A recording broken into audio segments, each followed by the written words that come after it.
Stay right there today. It's a real an honor because I asked for one guest, but I got two of them. So I'm going to introduce you both of them management and strategy consultant. And it's an amazing story I heard in the previous interview. And they are founder of Uncle Keith's Gourmet Food. Please help me welcome Crystal Fairley and Keith Fairley. Welcome, Crystal and Keith. Hello, welcome. Thank you. How are you today? Let Wonderful. Let Oh, me start with this. Where were you? What happened? Who are you surrounded with that inspired you to do what you do today? where was I? I was in my backyard. Um, I grew some peppers and I started getting into growing exotic peppers and began making salsa and hot sauce. And I kept getting rave reviews from my friends and coworkers. So I was excited. And then an opportunity came up where we could acquire a business that focused on hot sauce. It was a bit of a challenge, but we decided to move forward with it with the primary purpose of um, funding our church's children's ministry. We were trying to buy a bus, and so we decided that we would open this business and give our profits to that effort.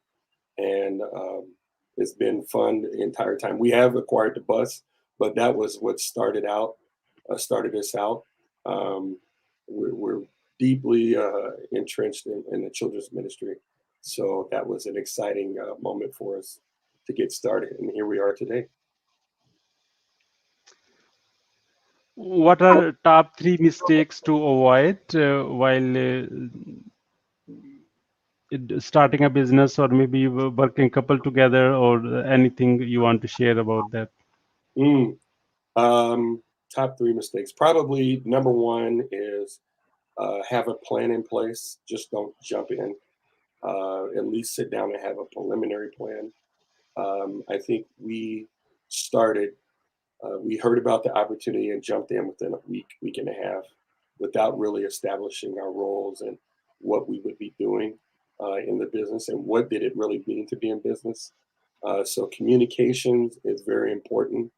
Um, and then also knowing your strengths and weaknesses as individuals so that you can work on those and complement one another. So I think that those have been our top three, amongst others, but those are probably the most foundational three mistakes we've made.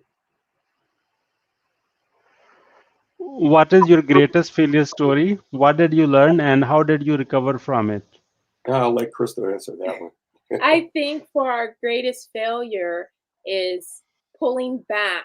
So sometimes as business owners, you see opposition or you face challenges. And when that happened, I actually started pulling back from things that we had started, whether it's joining a chamber of commerce or being out in the public in different ventures. Because a lot of times when you actually plant, you don't receive that ROI instantly. So when challenges came, I retreated in fear, and just over time, you just keep going over time. So we've recovered in the sense that we've just decided to move the business forward, and I realized that we have to take risks and we have to just keep going forward. And a lot of times we will not see the results of our efforts until later. So I have to have trust the process. What are your top three success secrets that others can follow? Hmm.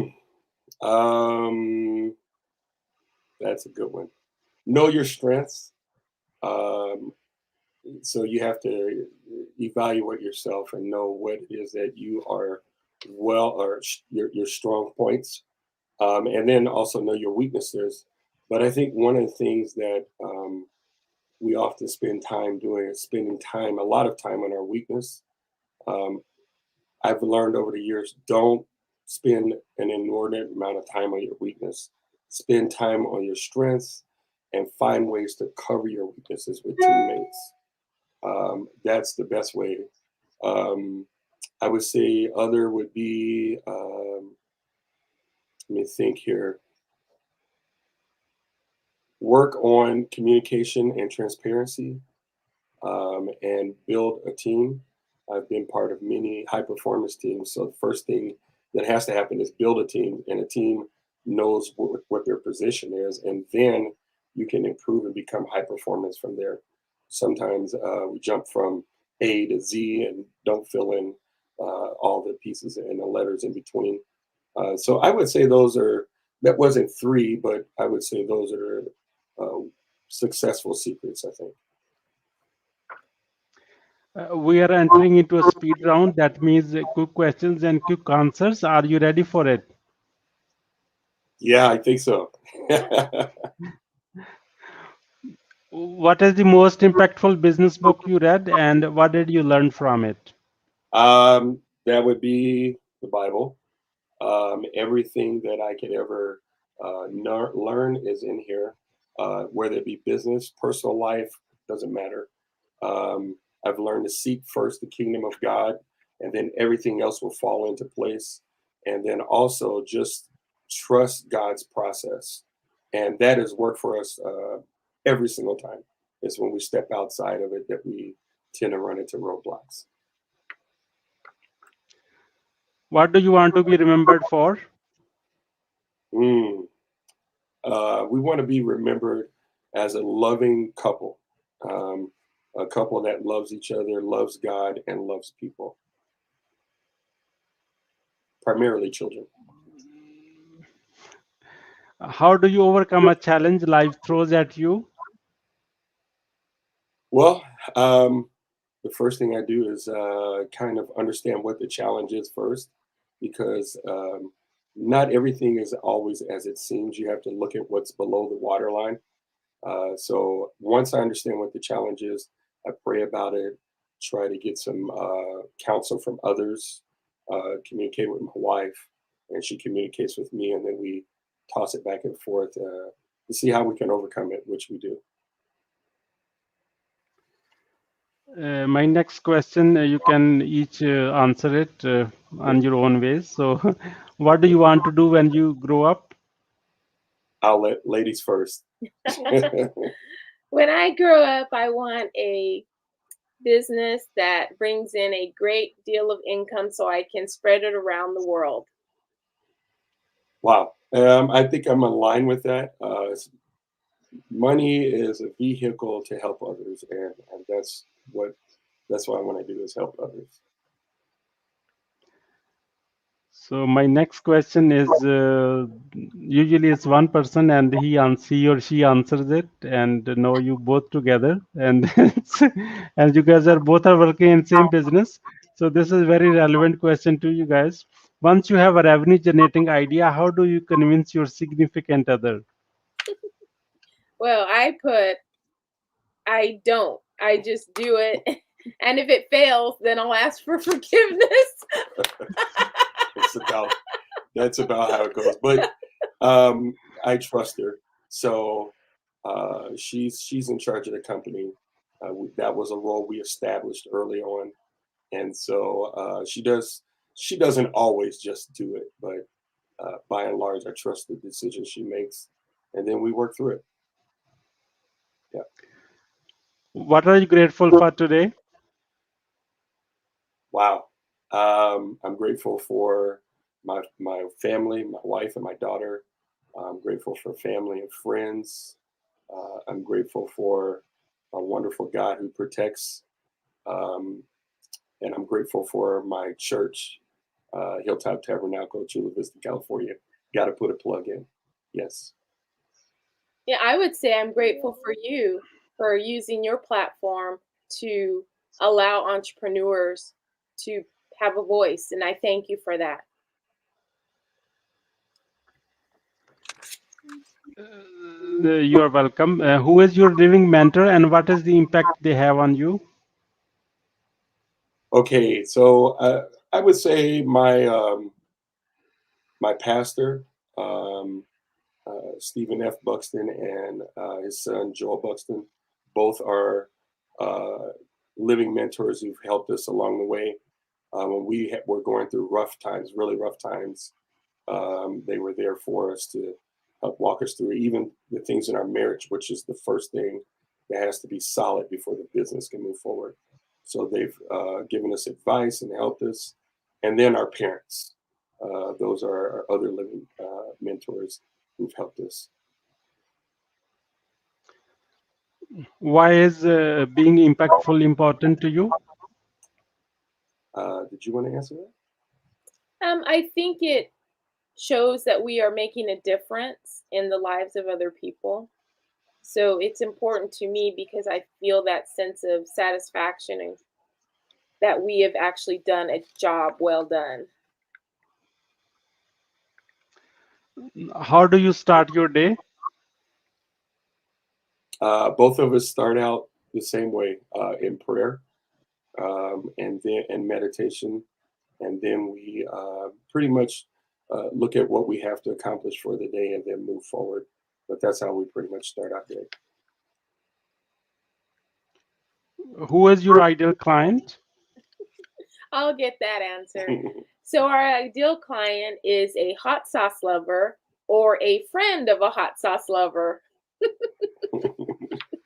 A pepperhead is what we call them. What is the advice you would give to your younger self? Wow.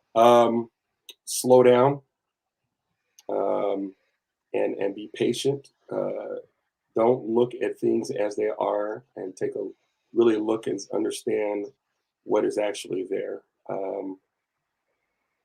You know, when you hear something, digest it first before you just react.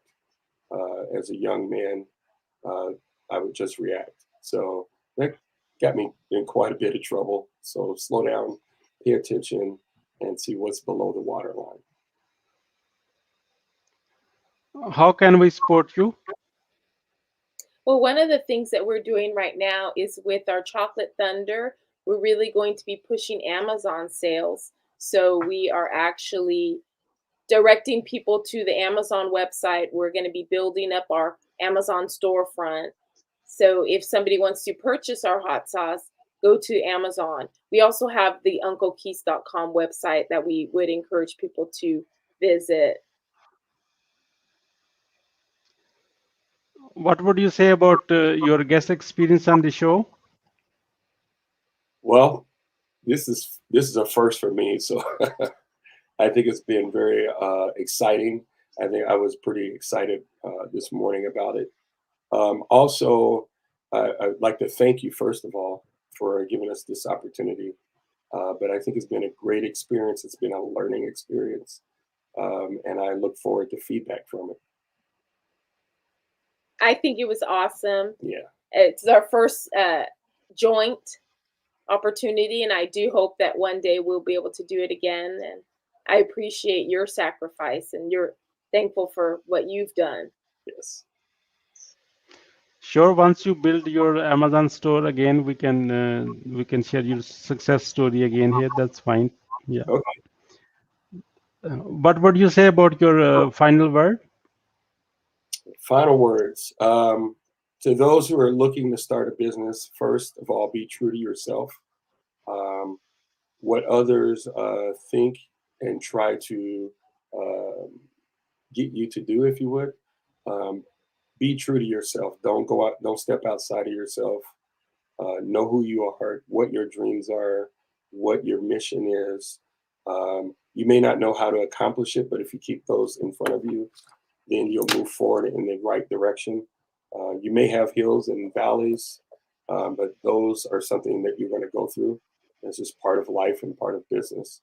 And the second thing is have a mentor and people around you who support you and love you and will be honest with you about your what you're doing.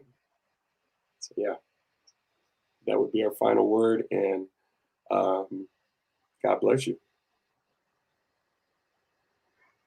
Thank you, Keith and Crystal.